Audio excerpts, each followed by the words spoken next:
আলহামদুলিল্লাহি ওয়াহদা ওয়াসসালাতু ওয়াসসালামু আলা মান লা নাবিয়্যা বা'দা আম্মা বা'দ। শ্রদ্ধেয় দিনী ভাইরা, আমরা দর্শ করছিলাম দুরুসু ফিল ফিকহ, ফিকহ সম্বন্ধে দর্শ। ইতিপূর্বে আমরা ফিকহ সম্বন্ধে 2টি দর্শ করেছি। আজ 3 নম্বর দর্শ। এই দর্শের বিষয়বস্তু হলো আসসালাতু আহকামুহা ওয়া শুরুতুহা ওয়া আরকানুহা, নামাজের বিধিবিধান এবং নামাজের শর্তসমূহ এবং নামাজের আরকানসমূহ। এই বিষয়ে 2টি দর্শ করব। আজ প্রথম পর্ব। আজ দর্শের বিষয় আসসালাতু আহকামুহা, নামাজের বিধিবিধান। শ্রদ্ধেয় দিনী ভাইরা, আসসালাহ শাব্দিক অর্থ 2টি। 1, দোয়ার অর্থে ব্যবহৃত হয়। 2, সংযুক্ত অর্থেও ব্যবহৃত হয়। এর দ্বারা বান্দা তার রবের সাথে সংযুক্ত স্থাপন করে। পারিভাষিক অর্থ, শরীয়তের পরিভাষায় আসসালাহ বলা হয় নির্দিষ্ট সময়ের মধ্যে আল্লাহ তাআলার জন্য নির্দিষ্ট কিছু কাজ ও বাণী সমন্বয়ে ইবাদত, যা তাকবীর দ্বারা শুরু হয় এবং তাসলিম দ্বারা শেষ হয়। শ্রদ্ধেয় দিনী ভাইরা, নামাজ ইসলামের মূল ভিত্তি সমূহের 2য় ভিত্তি।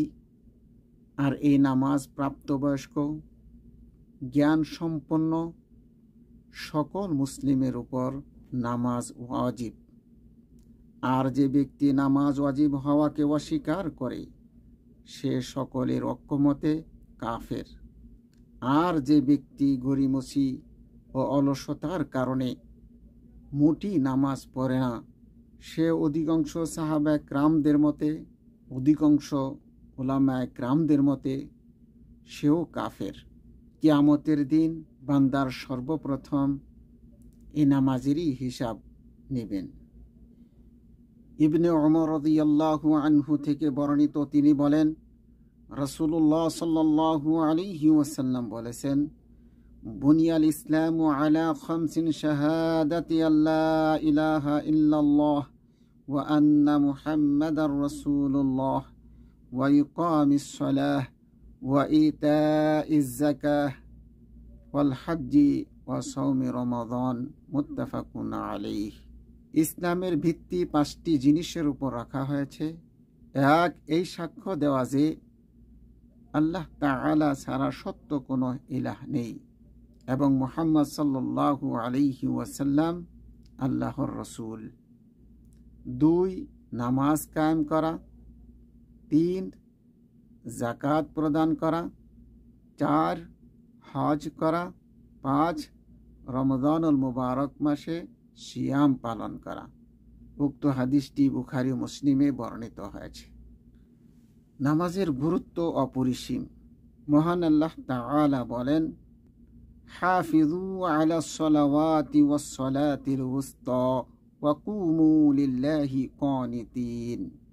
তোমরা নামাজসমূহ হেফাজত করো, অর্থাৎ 5 ওয়াক্ত নামাজ ঠিক মতো পড়ো, বিশেষ করে মধ্যবর্তী নামাজ অর্থাৎ আসরের নামাজ, এবং আল্লাহর জন্য বিনয়ভাবে দণ্ডায়মান হও। মহান আল্লাহ তাআলা এই নামাজের জন্য সময় নির্ধারণ করে দিয়েছেন। সেই সময়ের মধ্যেই নামাজকে সম্পাদন করতে হবে। মহান আল্লাহ তাআলা বলেন, ইন্নাস সালাতা কানাত আলাল মুমিনিনা কিতাবাম মাওকুতা। নিশ্চয়ই নামাজ ফরজ মুমিনের উপর নির্ধারিত সময়ের মধ্যে। সূরা নিসা আয়াত 103। এই নামাজ মহান আল্লাহ তাআলা একটি বিশেষ প্রক্রিয়ার মাধ্যমে ফরজ করেছেন, আর তা হচ্ছে মেরাজের মাধ্যমে। 50 ওয়াক্ত নামাজ ফরজ করেছিলেন, তার মধ্য থেকে কমিয়ে 5 ওয়াক্ত রাখা হয়েছে। তবে ঠিক মতন 5 ওয়াক্ত নামাজ পড়লে আল্লাহ পাক 50 ওয়াক্তরই নামাজের সওয়াব দান করবেন। সুতরাং নামাজের গুরুত্ব অপরিসীম, নামাজের মর্যাদা অপরিসীম, নামাজের ফজিলত অপরিসীম। জাবের ইবনে আব্দুল্লাহ থেকে বর্ণিত, তিনি বলেন, আমি রাসূল সাল্লাল্লাহু আলাইহি সাল্লাতুওয়াসসালামকে বলতে শুনেছি, তিনি বলেছেন, ইন্না বাইনা রুজুলি ওয়া বাইনা শিরকি ওয়াল কুফরি তারকাস সালাহ, রাওয়াহু মুসলিম। মানুষের মধ্যে এবং শিরক ও কুফরির মধ্যে পার্থক্য হলো নামাজ ত্যাগ করা। যে নামাজ পড়ে সে মুসলিম, যে নামাজ পড়ে না সে কাফের, মুশরিক। হাদিসটি মুসলিমে বর্ণিত হয়েছে। অন্য হাদিসে এসেছে, আল আহদুল্লাযী বাইনানা ওয়া বাইনাহুমুস সালাহ ফামান তারাকাহা ফাকাদ কাফার। আমাদের মধ্যে এবং কাফেরদের মধ্যে পার্থক্য নির্ধারণকারী বৈশিষ্ট্য হলো নামাজ। যে ব্যক্তি নামাজ ত্যাগ করে সে প্রকৃতপক্ষে আল্লাহর সাথে কুফরি করে। শ্রদ্ধেয় দ্বীনী ভাইরা, 5 ওয়াক্ত নামাজ বা জামাতের সাথে আদায় করার জন্য অনেক তাকিদ এসেছে। এই 5 ওয়াক্ত নামাজ মসজিদে জামাতের সাথে আদায় করা পুরুষের উপর ওয়াজিব। মহান আল্লাহ তাআলা বলেন, ওয়া আকিমুস সালাতা ওয়া আতুজ যাকাতা ওয়ারকাউ মা'আর রাকিঈন, এবং তোমরা নামাজ কায়েম করো এবং যাকাত প্রদান করো এবং রুকুকারীদের সাথে রুকু করো। শ্রদ্ধেয় দ্বীনী ভাইরা, নামাজের গুরুত্ব অপরিসীম। তাই নামাজের কিছু গুরুত্বপূর্ণ বিষয় উল্লেখ করছি। 1. জামাতের সাথে নামাজ আদায় করা পুরুষের উপর ওয়াজিব। কারণ হাদিসে এসেছে, আল্লাহ রাসূল সাল্লাল্লাহু আলাইহি ওয়াসাল্লাম বলেছেন, আমি ইচ্ছা করি যে কাউকে নামাজ পড়ানোর নির্দেশ দিয়ে এমন লোকদের নিকটে যাই যারা নামাজে উপস্থিত হয় নাই এবং তাদেরকে জ্বালিয়ে দেই। বুখারী ও মুসলিম। 2. ধীরস্থিরতার সাথে মসজিদে আগে যাওয়ার চেষ্টা করা।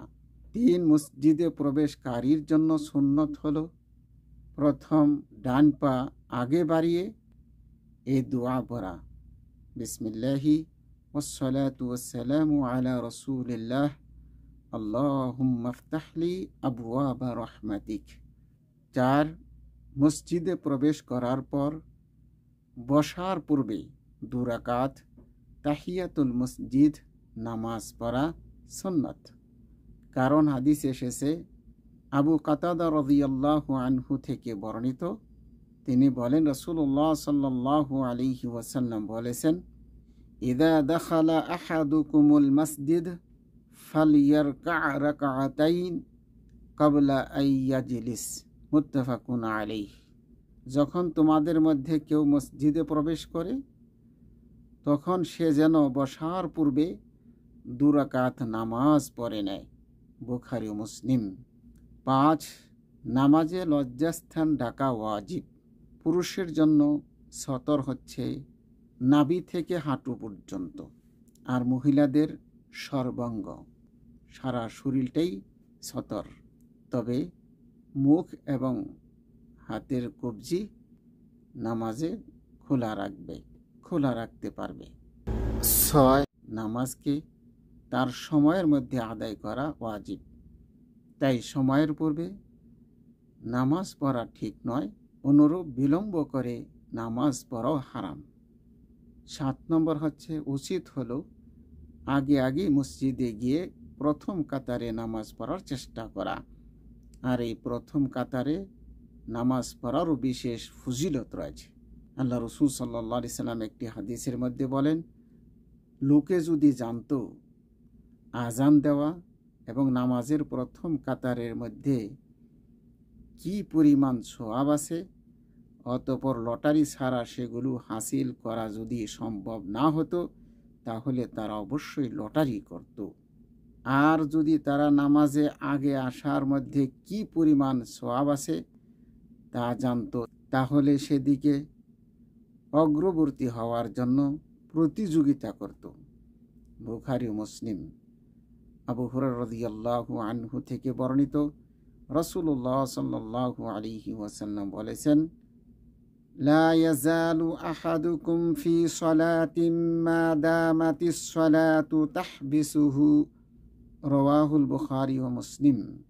যতক্ষণ নামাজের জন্য অপেক্ষা কোনো ব্যক্তিকে আটকে রাখে ততক্ষণ সে নামাজই থাকে।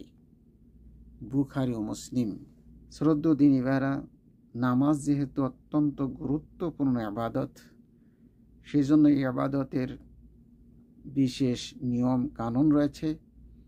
সেই নিয়ম কানুন সম্পর্কে আমাদের জ্ঞান থাকতে হবে, আমাদের জানা থাকতে হবে। নামাজের সময় সম্পর্কে আমাদের জানতে হবে। জোহরের সময় হলো সূর্য ঢলে যাওয়ার পর থেকে নিয়ে যখন কোনো জিনিসের ছায়া তার সমান হয়ে যায়, অর্থাৎ লম্বায় তার সমান হয়ে যায়। আসরের সময় হলো যখন কোনো জিনিসের ছায়া তার সমান হয়ে যায় তখন থেকে আরম্ভ হয়ে সূর্যাস্ত পর্যন্ত এর সময় থাকে। মাগরিবের সময় হলো সূর্যাস্ত থেকে শাফাক অদৃশ্য হওয়া পর্যন্ত, আর শাফাক হলো সূর্যাস্তের পর পশ্চিম গগনে দৃশ্যমান লালাকার রক্তিম আভাকে শাফাক বলে। এশার সময় হলো উক্ত লালাকার আভা অদৃশ্য হওয়ার পর থেকে অর্ধরাত্র পর্যন্ত। ফজরের সময় হলো ফজর উদয় হওয়ার পর থেকে সূর্যোদয় পর্যন্ত, অর্থাৎ সুবে সাদেক থেকে নিয়ে সূর্য ওঠা পর্যন্ত। শ্রদ্ধেয় দিনী ভাইরা, এবার আমরা জানব যে স্থানগুলোতে নামাজ পড়া জায়েজ নয়। 1. কবরসমূহ স্থানে নামাজ পড়া জায়েজ নয়, কারণ রাসূলুল্লাহ সাল্লাল্লাহু আলাইহি ওয়াসাল্লাম বলেছেন, আল আরদু কুল্লুহা মাসজিদুন ইল্লাল হাম্মামা ওয়াল মাকবারাহ। গোসলখানা ও কবরস্থান ব্যতীত পুরো জমিনটাই মসজিদ। আবু দাউদ, তিরমিজি, ইবনে মাজাহ, আহমদ। হাদিসটি সহিহ। তবে জানাজার নামাজ কবরে পড়া জায়েজ। 2. কবরের দিকে মুখ করে নামাজ পড়া নিষেধ।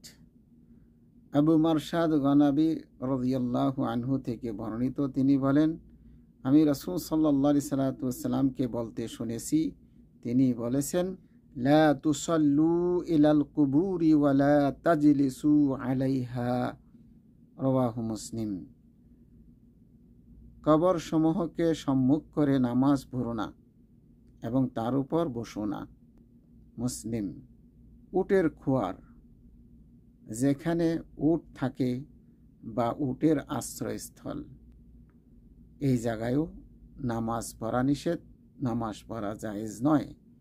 অনুরূপ অপবিত্র স্থানসমূহেও নামাজ পড়া জায়েজ নয়।